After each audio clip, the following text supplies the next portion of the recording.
Christian parenting.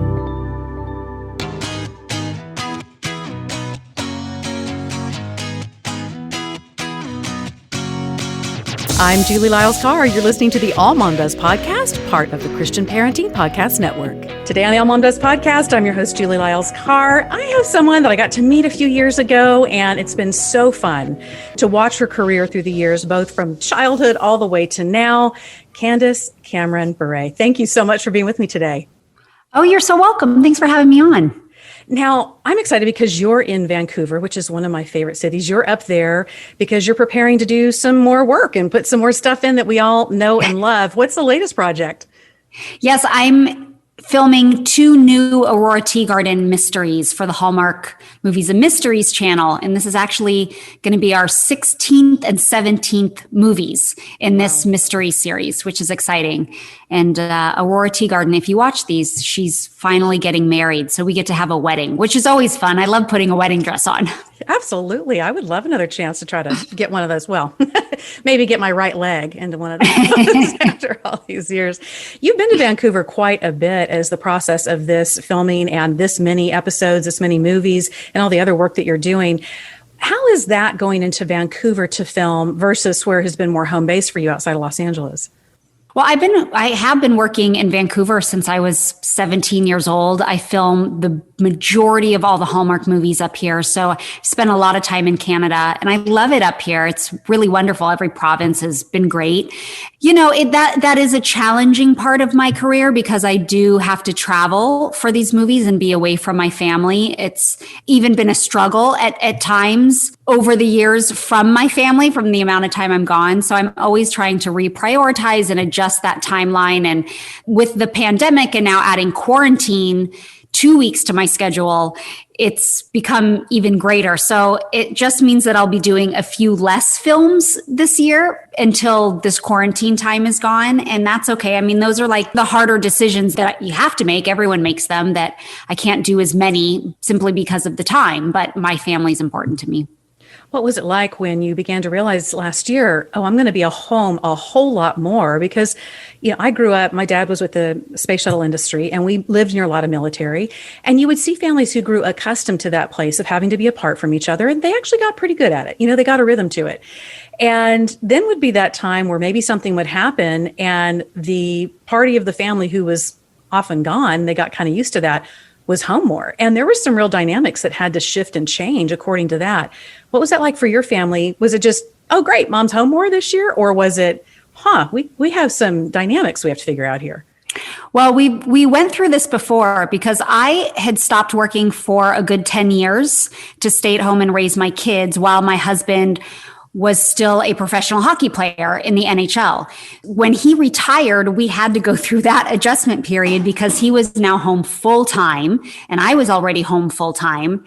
And that was challenging because our relationship had always been based on one of us being away half of the year, not in one bulk chunk at a time, but half a year throughout the year.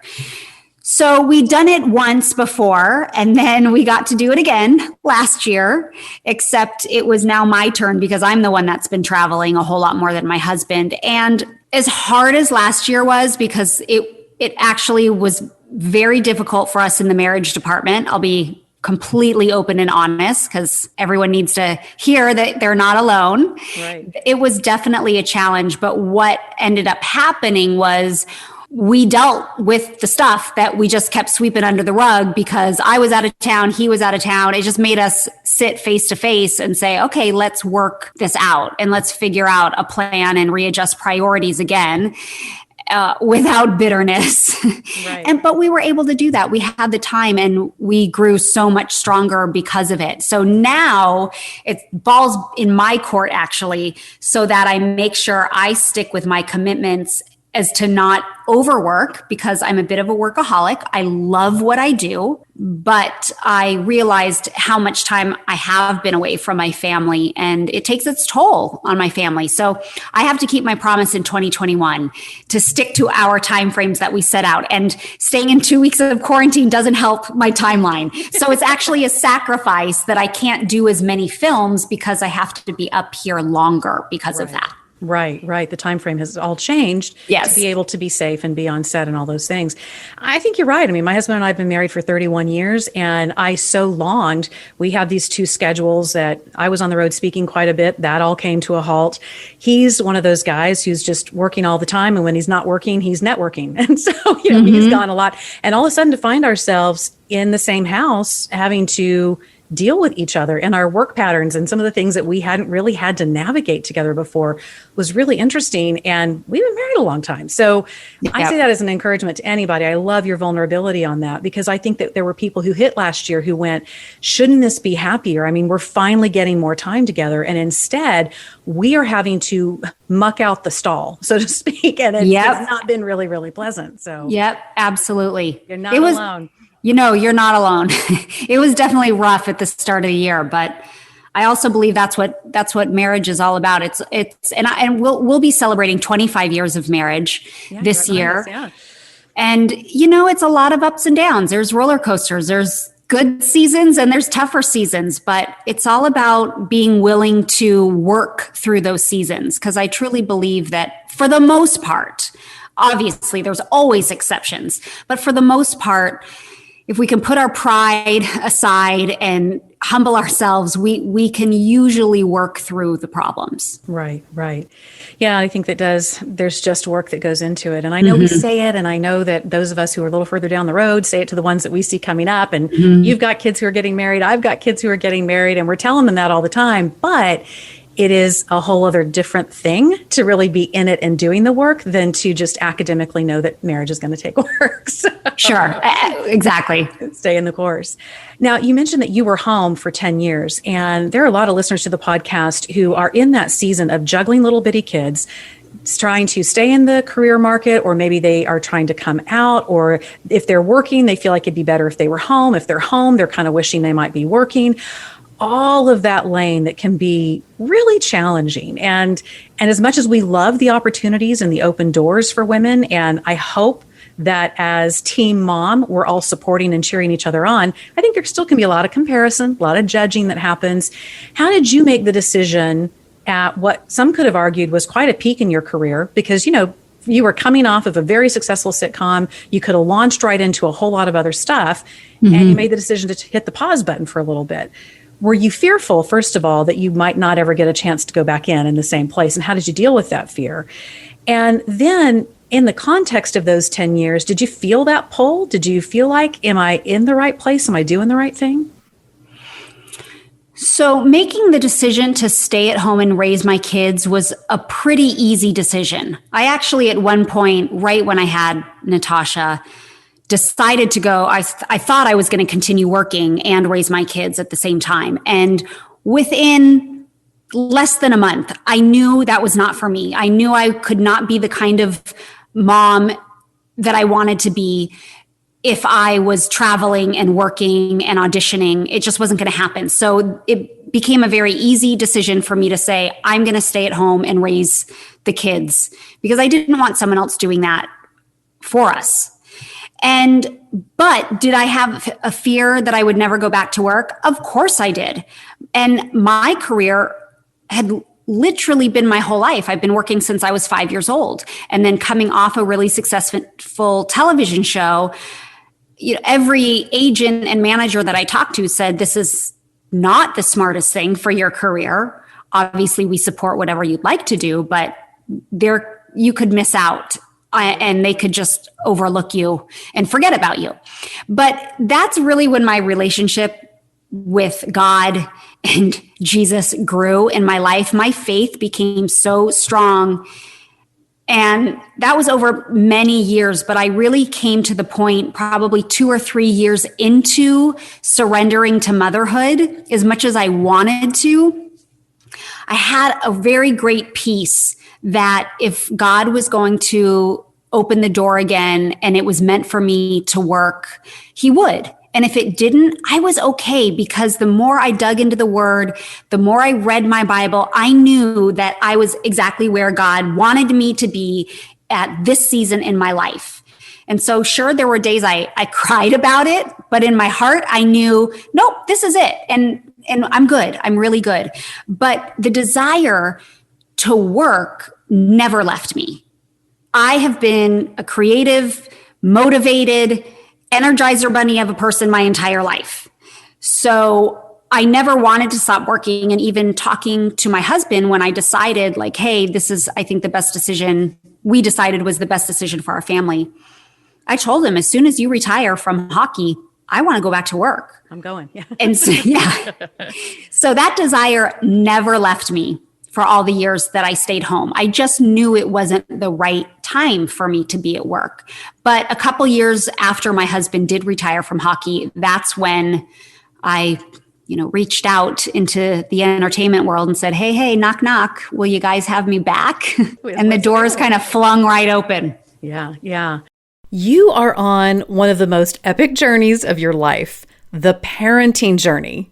It's my hope that the All Mom Does podcast brings information, inspiration, community, and hope to that journey for you.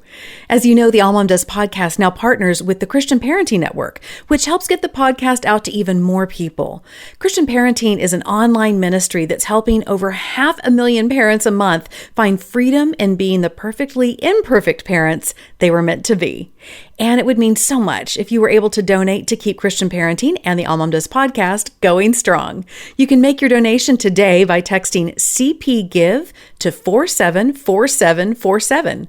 That's CPGIVE to 474747. You can also give by visiting cpgive.org, and you'll be entered to win the Perfectly Imperfect Parenting Bundle with all kinds of great parenting resources. That's cpgive.org, and thanks so much for your generosity. I think sometimes if we have a desire for something and it's not happening right then we either think the desire is wrong, or we begin pining for it in a way that doesn't actually honor the season that is present. And I love that distinction that you can have that desire and it can stay with you for a long time and it's all still okay. Like it's not wrong either side. I think that's where I've gotten at times really spooled up. It's where I hear some of the women younger coming up after me who get really conflicted because we all have that worry of FOMO in some ways. What might we be missing out on? What further steps might we be on down the road if we were making this choice or that choice or the other? And to have that, it's a discipline, right? To have a deep desire, but to stay in the lane you're in. Did you find that for you? It's such a discipline. And I really feel that God blessed me with patience, not from the start. Blessed me, meaning I really learned to be a patient person over those 10 years and beyond. I have been a woman in my career that has said a lot more no's than I have yeses in my life.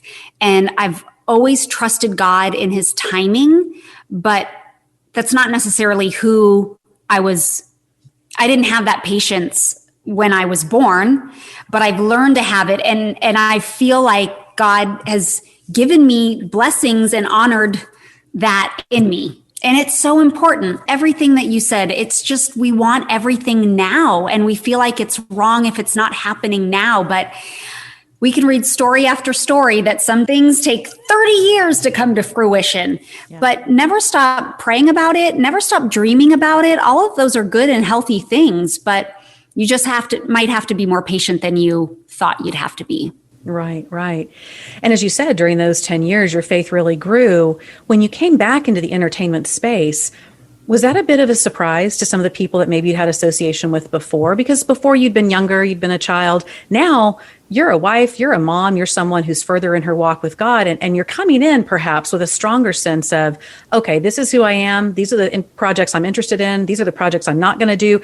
How was that when you first kind of came back in and you're living in that duality of, hey, I'd love to be able to come back to the party, but I have maybe some more stringent rules for myself or a different way of looking at this than I did when I was younger? How was that entree back in? It was interesting because first I have, aside from my husband and my two boys, I have two incredibly important men in my life, and they are my business partners and have acted as my manager over the years, but that relationship has developed into, they are my partners for more than 20 years. And they knew exactly who I was and who I am. And they were at the time very willing to work on my terms and believed in my terms. And that was such an important piece of the puzzle. The other part that I feel grateful for is that I wanted to go back to work and I greatly desired it, but I didn't have to. So I didn't have a pressure, which is a really big difference. A lot of people are not in that situation. Right. They have to go back to work. So I recognize that that was a very nice place to be. So I could go back on my terms and say, hey, if you don't want me with all of these boundaries I'm coming in with, then okay, then it's just not for me. And I was willing to walk away because I didn't have to do it. But in that, I think people were so nostalgic because of Full House and had wonderful memories. So I feel like for the most part, when I walked in those rooms and those doors saying, hey, I'm back here to audition, they were very, very welcoming and things just started to go well. And as I became stronger vocally and knew that I was always going to share my faith with people, no matter what I was doing, that it was a part of me, it actually surprised me that I was very embraced for my faith and living it out publicly. Right. How do you manage? Because people have such wide opinions and different sides of the lane when it comes to the boundaries you've put in place for you, the things that you believe honors God in your life. I'm sure you have everything from people who think you don't do enough to you go too far to all those things. Mm-hmm. How do you stay grounded in what you know He's asked you to do? Because I feel like we still play this game with ourselves where we're looking at someone else's faith walk and career and the boundaries they put in place, and we feel either compelled or we feel like, oh, they're being kind of, how do we just start sloughing that off and figure out how to walk with God for ourselves in the path He has for us?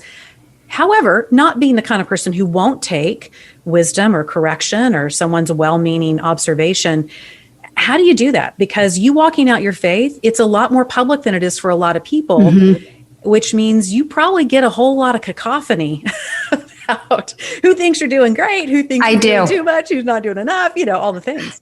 It's literally from one comment to the next. My ego gets filled up greatly. I think I'm amazing. And then the next one, it shatters because I am not as good of a Christian as my brother.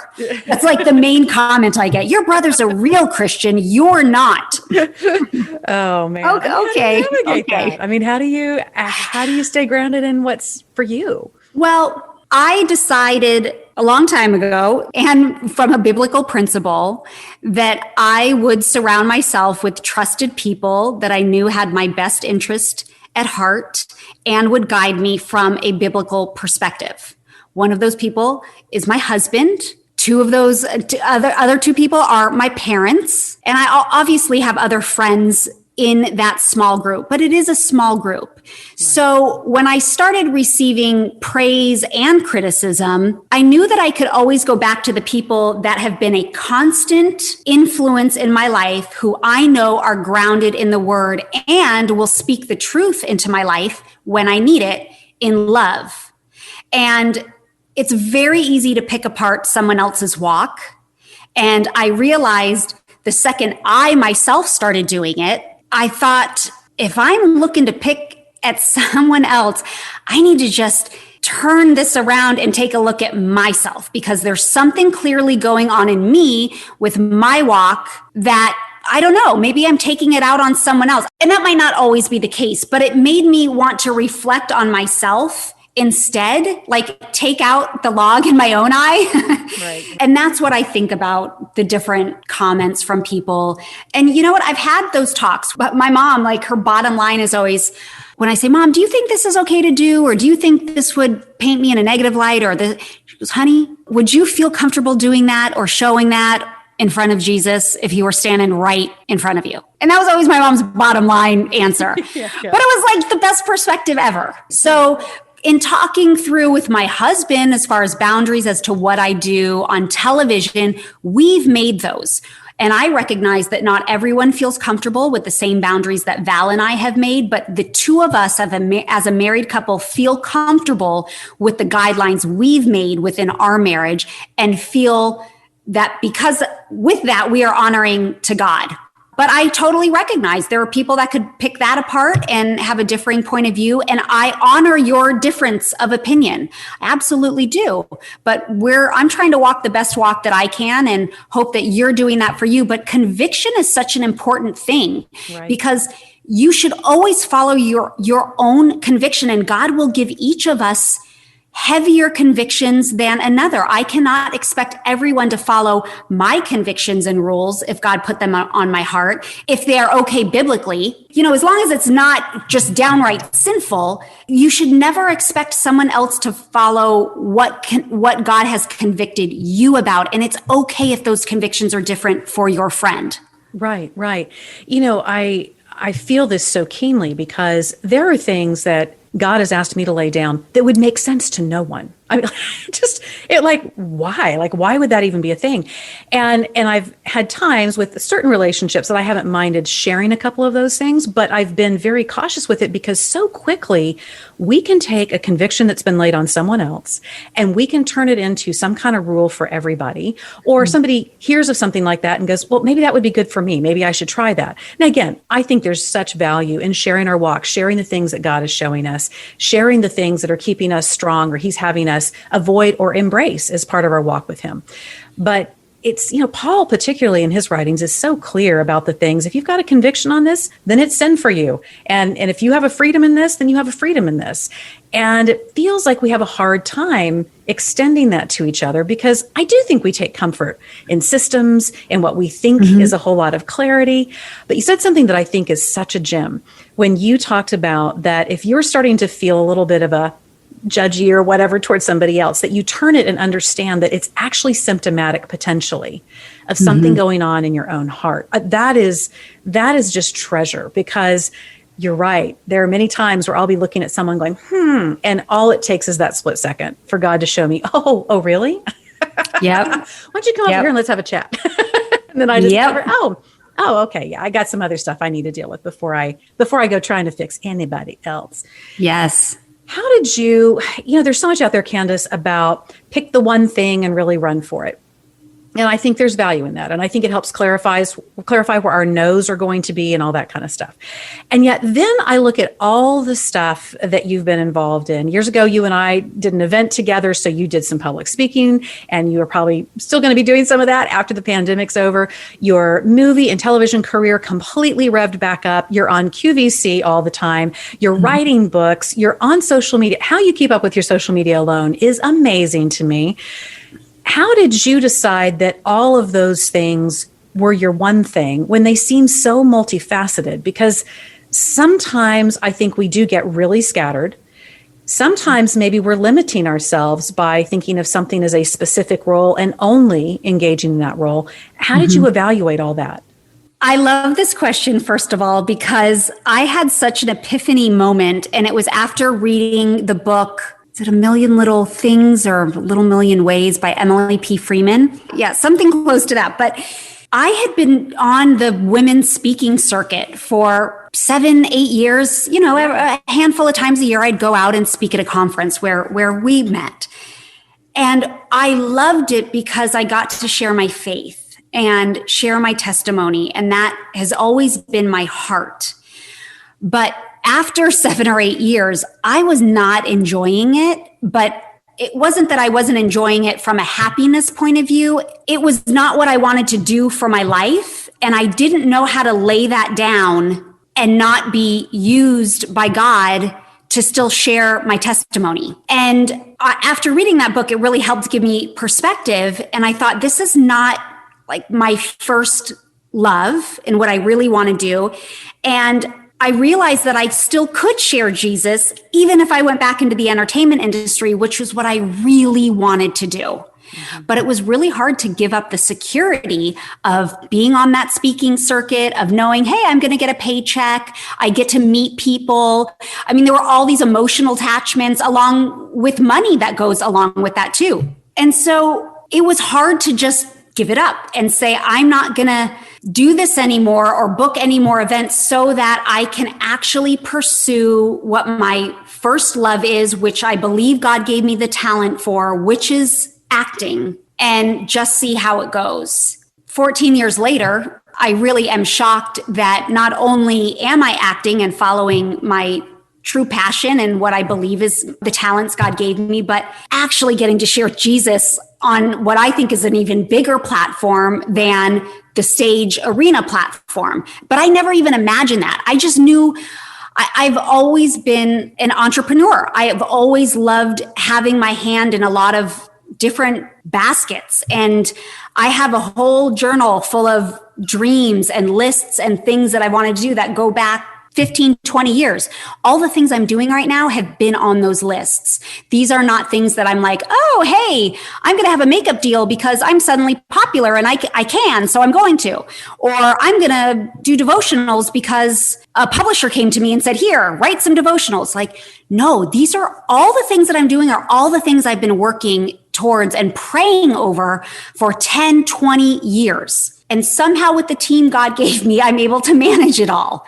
Right. But I really feel like this is what God made me to do, and I'm able to do it. But that doesn't take away from anyone who does any less or has a different platform, because we all have a platform. It's just different for each of us. Your platform may be those 3 little kids in your home. They are your platform, or your husband, or your neighbor, whoever. So I don't even remember the original question, but it was just that place of, sometimes we can get hyper focused on a one thing and potentially miss other opportunities. Sometimes we are trying to do so many things and spend so many plates. And that wisdom you have about that you captured, you were so wise to journal it out and capture ahead of time these ideas of things that you wanted to do. I was having an interview with someone a little while back, and they had talked about the difference between planning and preparation. They found that in the book, Experiencing God. And to me, it sounds like that,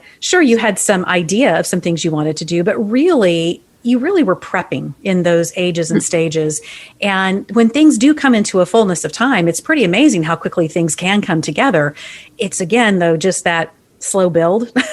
I think people can feel like, am I doing this right? Am I handling it correctly? What's going on?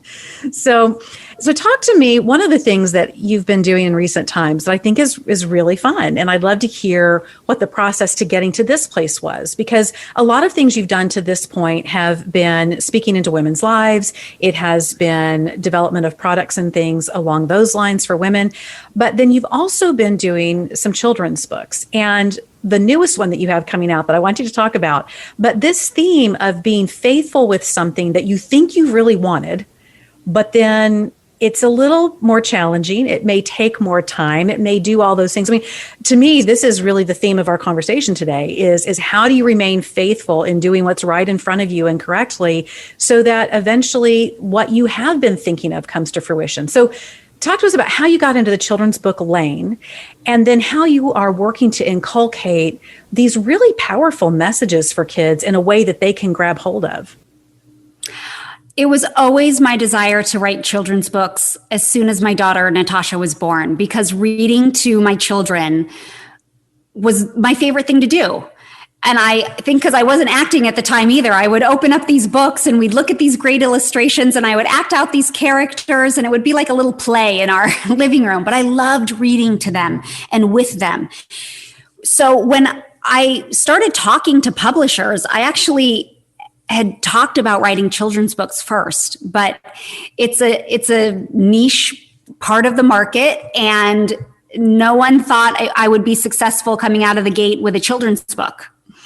So I did get a publishing deal and wrote my first book, Reshaping It All. And so I wrote several trade books because it was just, I guess, more profitable, or more eyeballs would be on those types of books.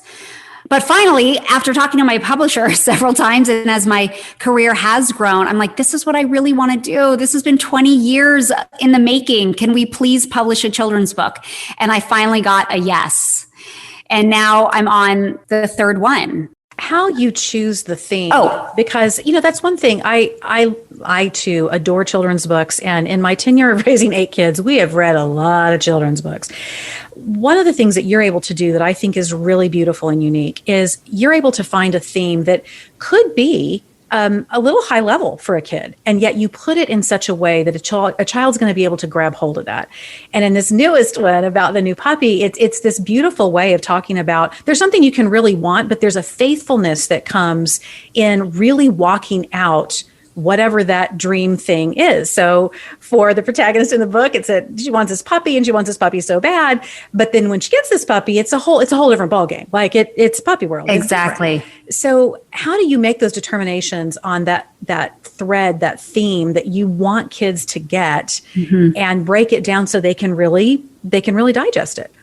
It's really great because I have the first 9 books already thought out.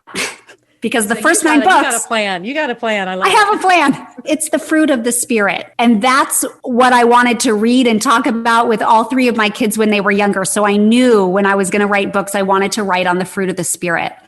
So faithfulness is one of those fruits. And I also wanted to write these books in a way that obviously I'm a Christian and I share my faith a lot, but I wanted to write it in a way where people and families of all faiths could, or no faith at all, could read and enjoy the book, right. But knowing it comes from my heart, even if I don't have scripture in it, it's always going to be an undertone or the theme of something that God gives us. And if a Christian picks that book up for a family of a different faith, maybe they'll end up using that book as a tool to then share their faith.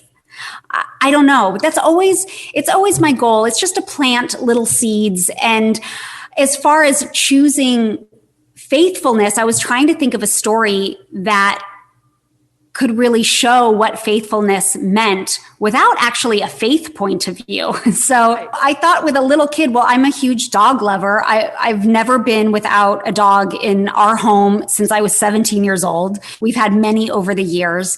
And I thought, it's not just about responsibility. It's really about faithfulness, because when the going gets rough, when the going gets frustrating, when you get tired of doing it, it's really your faithfulness that kicks in. And I truly believe that God will always honor faithfulness, whether it's on this side of heaven or not, but God will always honor our faithfulness. So I thought it was a simple enough story that kids could understand a bigger concept of faithfulness. I love that. Well, we'll make sure that it's in the show notes where listeners can go and find that for their kids and birthday gifts and all the things. Candace, you're just so gracious. It's so great to get to catch up with you. You're just a joy, as always. Keep it up. I can't wait to see what's next. Thank you. I so appreciate it. You'll find more from this episode on the show notes. Be sure and check them out at allmomdoes.com. And wanted to ask you a big favor. Be sure and go to wherever you are listening to this podcast and give us a 5-star rating and review. It really helps us get the word out about the podcast. Can't wait to see you next time on the All Mom Does podcast.